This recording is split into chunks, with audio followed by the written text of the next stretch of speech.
আদিবাসী সুযোগ পেত। ওই 100টার মধ্যে 22 জন দলিত হিন্দু সুযোগ পেত। সবটা ধ্বংস করছে। এই যে 10টা গরিব অনগ্রসর মুসলমান সুযোগ পেত, এখন যে সার্টিফিকেটটা দিয়েছে আর কাজে আসবে না। তার আমি উদাহরণ দিলে বুঝতে পারবেন। ভেরি রিসেন্ট মেসিকে দেখাকে কেন্দ্র করে একটা ঝামেলা হয়েছে, আপনারা জানেন তো, যুব ভারতী স্টেডিয়ামে। কেন ঝামেলা করলো? আপনি টাকা দিয়ে টিকিট কাটলেন, গেটের টিকিটটা দেখালেন, স্টেডিয়ামে ঢুকলেন, আপনার হাতে টিকিট থাকার পরও আপনি মেসিকে দেখতে পেলেন না, সেই জন্য গুসা হয়ে ঝামেলা করেছে, তাই তো? ঠিক যেভাবে বিচারিকা হলো তাহলে যারা টিকিট কাটলো, নতুন সার্টিফিকেটটা মমতা ব্যানার্জি ঠিক এইভাবেই করেছে। আপনার হাতে সার্টিফিকেট দিয়েছে, আপনি ফর্ম ফিল আপ করলেন, আপনি পরীক্ষায় পাস হলেন, আপনি ইন্টারভিউ দিলেন, যেই চাকরির লিস্ট বার হবে আপনি আর সেখানে সংরক্ষণের সুবিধা পাবেন না। লাভটা কি ভাই? ও সার্টিফিকেট রাখা আর ছিঁড়ে ফেলে দেওয়া এক। বন্ধুগণ, আপনাদের ভাবতে হবে কিভাবে মমতা ব্যানার্জি মুসলমান, দলিত, আদিবাসীদেরকে স্টেপ বাই স্টেপ ধ্বংস করছে। আমরা এখানে বলতে চাই, আমি যাওয়ার পরে তৃণমূলের নেতারা অনেক কিছু গল্প শোনাতে পারে, আপনারা শুধু তাদেরকে বলবেন সত্যিকারের অর্থে মুসলমানদের উচ্চ শিক্ষায় আর চাকরির ক্ষেত্রে মমতা ব্যানার্জি যদি সংরক্ষণ দিতে চায়, তাহলেই রঙ্গনাথ মিশ্র কমিশন তৈরি হয়েছিল সংখ্যালঘু মুসলমানদের জন্য।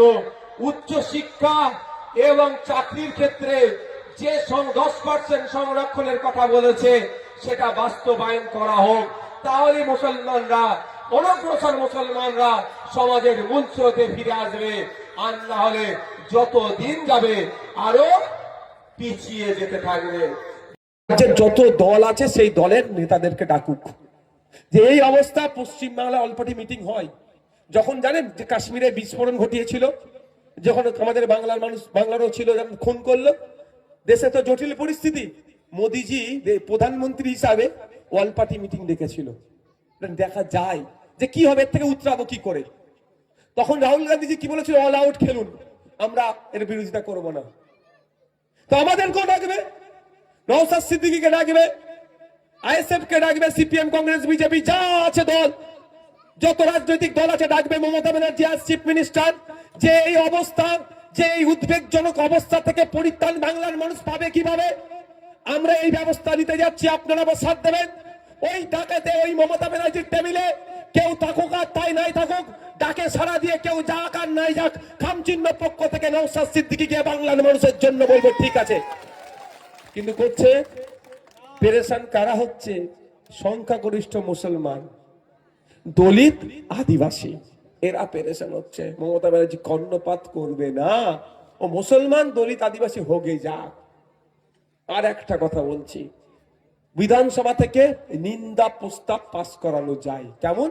যে বাংলার ভোটারদেরকে নির্বাচন কমিশন, মমতা ব্যানার্জি বলছে কি নির্বাচন কমিশন করছে তো, এগুলো বিজেপি করছে বলছে তো, ওনারা শাসক দল এটাই তো বলছে। যদি শাসক দল এটাই বলে, যদি এটাই সত্যিকারের হয়, তাহলে বিধানসভা একটা নিন্দা প্রস্তাব আসুক যে বিজেপি আর নির্বাচন কমিশন মিলে আমাদের পশ্চিম বাংলার নাগরিকদেরকে অহেতুক হয়রানি করছে। এই অগাস্ট হাউস তথা এই বিধানসভা হাউস এই হয়রানির বিরুদ্ধে নিন্দা জানাচ্ছে। এই নিন্দা জানানোর কপিটা নিয়ে নির্বাচন কমিশনকে দেওয়া হোক, এই অহেতুক হয়রানি বন্ধ করো। কারণ পশ্চিমবাংলার বিধানসভার সংখ্যাগরিষ্ঠ বিধায়ক তৃণমূলের আছে, এমনি প্রস্তাব পাস হয়ে যাবে। তাহলে পশ্চিমবাংলা এই নোংরামিটা বন্ধ করার জন্য নিন্দা জানিয়েছে, বাধ্য হবে না?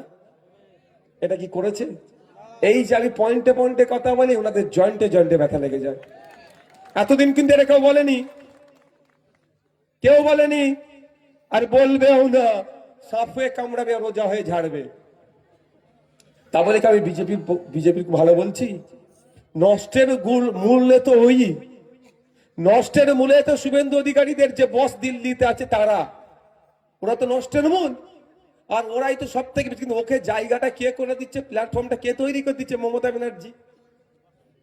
প্ল্যাটফর্ম না থাকলে এখানে এসব করার সুযোগই পেত না।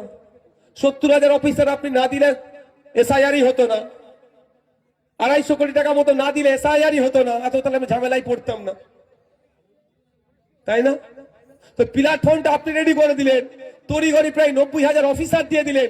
আপনারা শুনে রাখুন, ডিস্ট্রিক্ট লেভেলের অফিসার কম ছিল, 6,000 মতো অফিসার দরকার, 8,000 মতো অর্ধেক ছিল।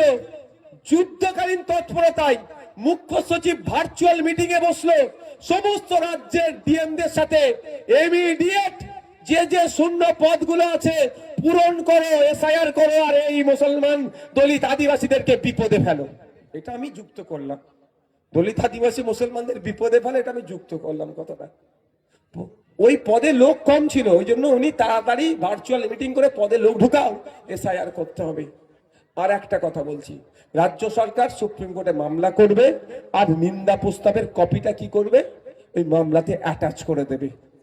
বিধানসভা থেকে নিন্দা প্রস্তাব মানে কি জানেন? পুরো পশ্চিম বাংলার মানুষ নিন্দা করছে, এটা বুঝতে হবে আপনাকে।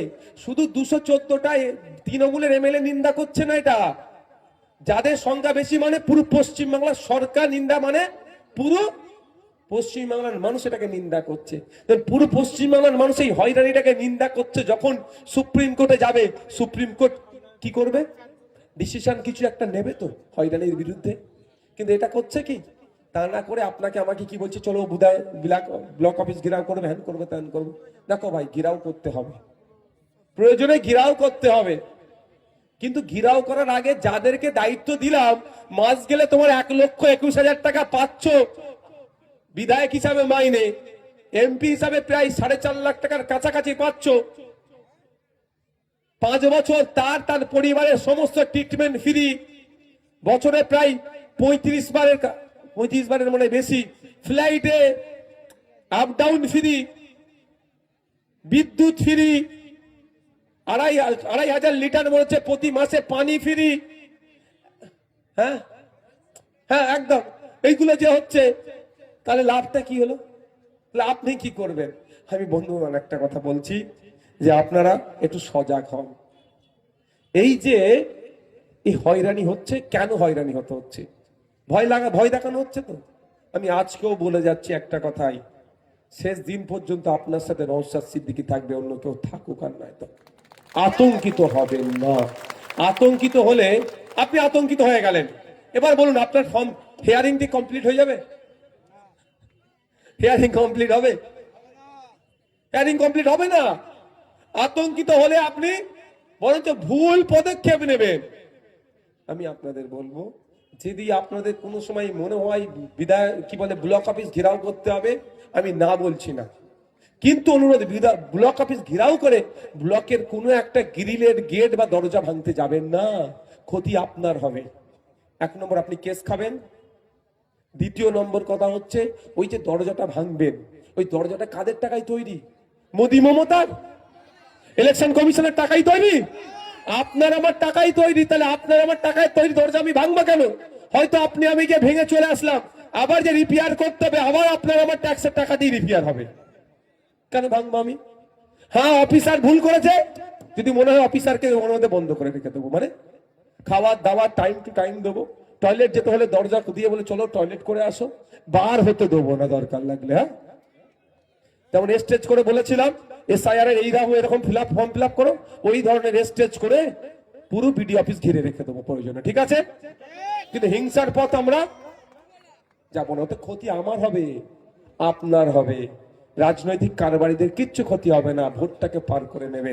2021 সালে ভোট পার করেছিল সিএনআরসির নাম করে, আর 2000 কথাটা রেকর্ড করে রাখুন আপনারা, 2026-এর ভোট পার করবে বিজেমূল, তৃণমূল আর বিজেপি।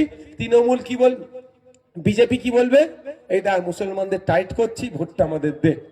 আর তৃণমূল বলবে ভোটটা আমাকে দাও, নাহলে তোমার ভোটাধিকার কেড়ে নেবে। এই বিজেমূল টোটাল ভোটটাকে ভাগ করার জন্য পলিসি এই 2026-এর এসআইআর। বলুন 21-এ সিএনআরসি করে তাড়িয়ে দেবে বলেছিল, কজনকে তাড়িয়েছে বাগনান থেকে?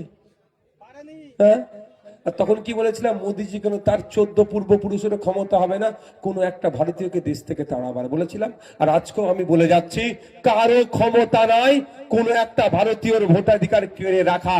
যদি কারো ভোটাধিকার কেড়ে নেয়, তার জন্য আর্টিকেল 326 আপনাকে আমাকে যে পাওয়ার দিচ্ছে, সেই অধিকার দিচ্ছে, সেটা ফিরিয়ে নিয়ে আসার জন্য আপনার পাশে কেউ থাকুক আর নাই থাকুক, নওশাদ সিদ্দিকী থাকবে আপনার জন্য সুপ্রিম কোর্টের যাওয়ার, দিল্লিগামী ফ্লাইট ধরবে। নিশ্চিন্তে থাকুন, নিশ্চিন্তে থাকুন, আতঙ্ক মুক্ত থাকুন। নিশ্চিন্তে মানে এটাকে আবার অপব্যাখ্যা করবে, জ্বালা অনেক।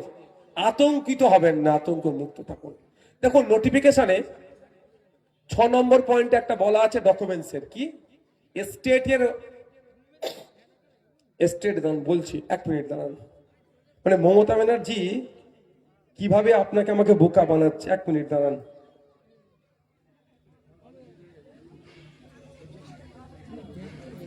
যে লিস্টগুলো চালু হয়েছে, এই ডকুমেন্টস লাগবে, অনেক ডকুমেন্টসের কথা বলা হয়েছে। তো এর মধ্যে একটা 6 নম্বর পয়েন্টে একটা ডকুমেন্টস আছে। 6 নম্বর পয়েন্টে বলা হচ্ছে, দাঁড়ান, permanent residential certificate issued by the competent state authority. আমি আবারও বলছি, permanent residence certificate issued by the competent state authority. স্টেটের যে অথরিটি গুলো যাদেরকে অথরাইজ যাদেরকে করবে, তারা যদি রেসিডেন্সিয়াল সার্টিফিকেটটা দেয়, সেটা নিয়ে গিয়ে হিয়ারিং এ দেখালেই কাজ হয়ে যাবে।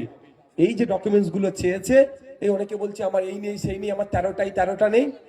তার মধ্যে 13টার মধ্যে একটা ছিল কি, স্টেট যাদেরকে অথরাইজ করবে তাদের দেওয়া সার্টিফিকেট, আমি ধরছি বিডিও, এসডিও, ডিএম, এই লেভেল থেকেই বলছি, তাদের সার্টিফিকেটটা ইস্যু করলেই আপনার হিয়ারিং এ আপনি পাস হয়ে যাবেন। কিন্তু রাজ্য সরকার কি এটা দিচ্ছে? কেন দিচ্ছে না? কি বলছি বুঝতে পারছেন? চিৎকার চাচামেচি অনেক করছে, ভোটাধিকার নাম কেটে দেবে করছে না, কাটে। তার জন্য সরকার কি ব্যবস্থা গ্রহণ করেছে? আগে দুটো কথা বললো, আর একটা আমি হাতে নাতে দিলাম। আমার রেকর্ড হচ্ছে তো, মিডিয়াতে কালকে চলবে তো। দেখুন এখানে যাই বক্তব্য দিচ্ছি, একটা ঘুরতে ঘুরতে কালীঘাটে যাবে, আর একটা ঘুরতে ঘুরতে দিল্লিতে যাবে মোদিজির কাছে, মানে তার অফিসারদের কাছে, যে নওশাদ সিদ্দিকীর বক্তব্যের কি দিচ্ছে, কি ভুল দিচ্ছে। ভুল পেলেই আমার নামে কিন্তু মামলা হয়ে যাবে। আমি সঠিক কথা বলি, তারপরেও আমার নামে 20খানা মামলা। আর যদি একটা ভুল বলি, আবার কি করবে বুঝতে পেরেছেন এরা?